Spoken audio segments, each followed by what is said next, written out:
बीडचा खोक्या उर्फ सतीश भोसलेचे पाय आता आणखीनच खोलात गेलेत। शिरूर कासार पोलीस ठाण्यात सतीश भोसले विरोधात तिसरा गुन्हा दाखल करण्यात आलाय। वन विभागाच्या कर्मचाऱ्यांनी दिलेल्या फिर्यादीवरून त्याच्या विरोधात एनडीपीएस कायद्याअंतर्गत कलम 20 नुसार गुन्हा दाखल केलाय। 8 मार्च रोजी सतीश भोसलेच्या घरी वन विभाग आणि पोलिसांनी टाकलेल्या छाप्यात गांजा सापडला होता। या प्रकरणी हा गुन्हा दाखल करण्यात आलाय।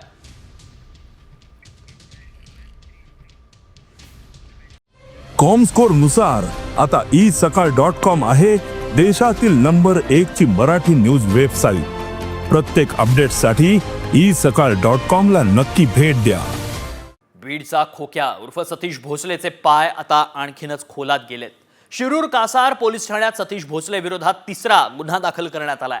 वन विभागाच्या कर्मचाऱ्यांनी दिलेल्या फिर्यादीवरून त्याच्या विरोधात एनडीपीएस कायद्याअंतर्गत कलम 20 नुसार गुन्हा दाखल केलाय। 8 मार्च रोजी सतीश भोसलेच्या घरी वन विभाग आणि पोलिसांनी टाकलेल्या छाप्यात गांजा सापडला होता। या प्रकरणी हा गुन्हा दाखल करण्यात आलाय।